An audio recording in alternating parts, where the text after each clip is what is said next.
विचार करना कि शंकर भगवान की शिवरात्रि साधना की रात्रि होती है।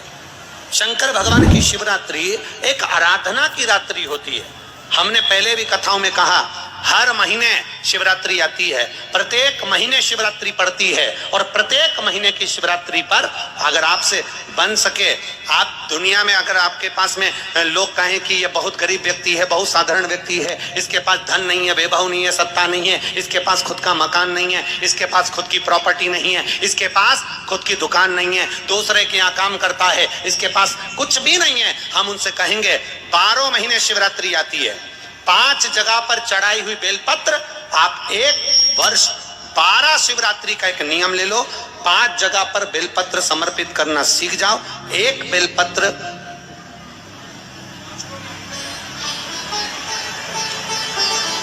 ये शिवलिंग, ये जलाधारी, बहुत ध्यान से देखना, ये चरण जहां से जल नीचे गिरता है, गणेश जी का स्थान, कार्तिकेय जी का स्थान, ये हस्तकमल माता पार्वती जी का हाथ हस्तकमल, शिवलिंग भगवान शंकर का स्थान।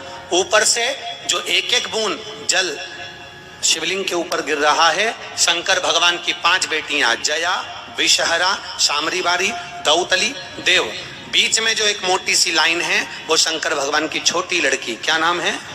अशोक सुंदरी। ये पूरे शिवलिंग का वर्णन। 5 जगह पर बेलपत्र, 5 स्थान पर बेलपत्र, 12 महीने की शिवरात्रि। आप दूसरे के यहाँ काम कर रहे हो, नहीं है नौकरी, नहीं है काम, दूसरे के मकान में रह रहे हो, खुद का मकान भी नहीं, खुद का प्लाट भी नहीं, खुद की प्रॉपर्टी भी नहीं, बहुत संघर्ष की जिंदगी जी रहे हो, ठेला धका रहे, लौरी चला रहे, गाड़ी चला रहे, ऑटो चला रहे, अपने लिए करने का प्रयास करना। घर में जितने सदस्य हैं, 12 महीने शिवरात्रि आती है, एक बेलपत्र अशोक सुंदरी वाली जगह पर, डंडी का मुंह नीचे की ओर, दूसरी बेलपत्र माता पार्वती जी के हस्त कमल पर। ये तो पत्ती जो होती है, इस पत्ती के 2 भाग शिवलिंग के बीच में हो।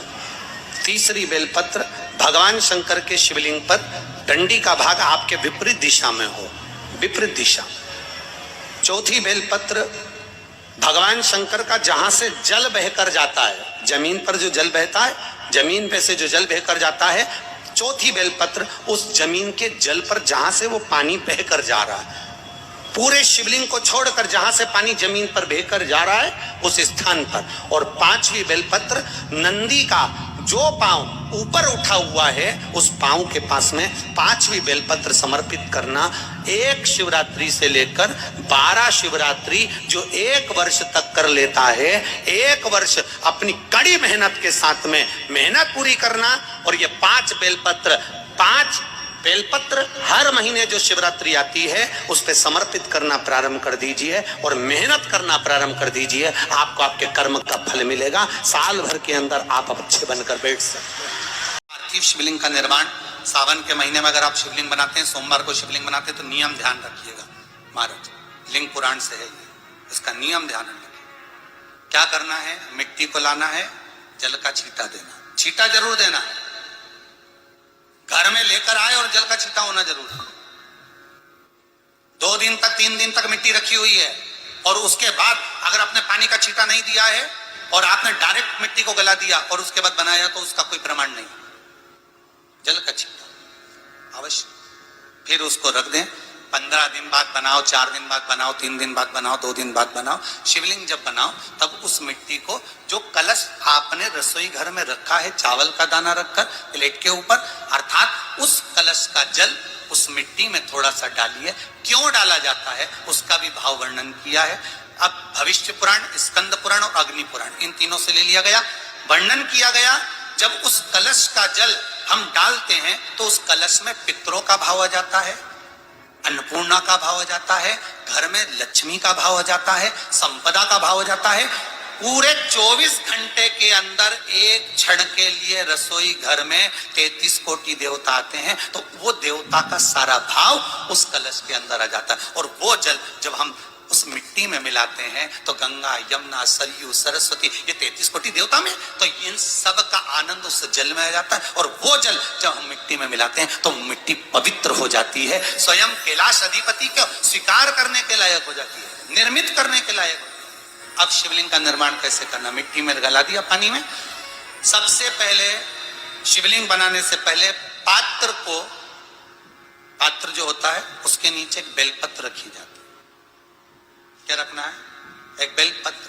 शंकर को झेलने के लिए कोई साधारण नहीं है पात्र जिसपे झेला जाए। स्वयं गंगा शिव की जटा में और आप शंकर के शिवलिंग का निर्माण कर रहे हो, कोई साधारण नहीं हो सकता। स्वयं भी है वो उत्तर दिशा में रखना है थाली के अंतर्गत जब आप शिवलिंग का निर्माण करें। उत्तर। इसके ऊपर जो गलाई हुई मिट्टी है वो डाल दीजिए और डालने के बाद सबसे पहले शिवलिंग का स्वरूप बनाना है। सबसे पहले नीचे की जलाधारी नहीं बनाना। क्या बनाना है? शिवलिंग का स्वरूप बनाना। बनाने के बाद उसी शिवलिंग के पास में और मिट्टी डाल लीजिए, फिर जलाधारी का निर्माण करो। फिर जलाधारी।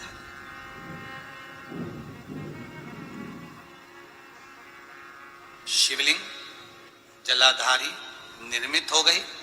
शंकर जी का संपूर्ण परिवार शिवलिंग में रहता है, आपको पहले भी कहा। भगवान भूत अधिपति भूतेश्वर भगवान शिव का संपूर्ण परिवार शिवलिंग में। पहले भी कथा में कहा, आज फिर आपको वर्णन कर देते हैं। जैसे ये जलाधारी है गोल, ये चरण है, ये शिवलिंग है। ये जो गोल भाग है जहां पर भगवान शंकर का शिवलिंग रखा है, ये पार्वती जी का हस्त कमल है। जहां से पानी नीचे गिर रहा है, इसके राइट भाग में श्री गणेश जी का स्थान, लेफ्ट भाग में श्री कार्तिकेय जी का स्थान।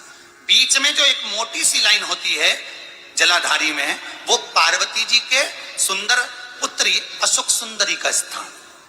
शंकर जी के ऊपर जो तिकोनी रखी रहती है, उसके ऊपर से जो जल बूंद बूंद नीचे गिरता है, ये जो पानी बूंद बूंद नीचे गिरता है, या आप कलश से जल चढ़ाते हो या आप श्रृंगी से जल चढ़ाते हो, तो ये जो पानी गिर रहा है, ये शंकर भगवान की 5 पुत्रियां, जया, विषहरा, शामरी बारी, दोतली और देव। ये शंकर जी की 5 बेटियां, 5 पुत्री।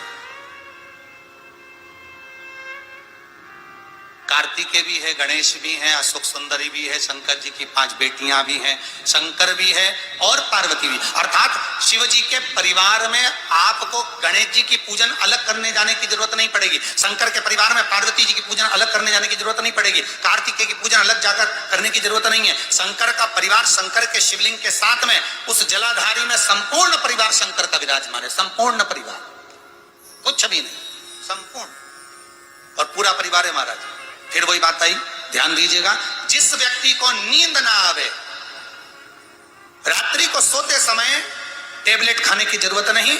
शंकर भगवान की 5 पुत्रियों का नाम लीजिए। जया, हाथ में जल लो, पलंग पर बैठो, जल हाथ में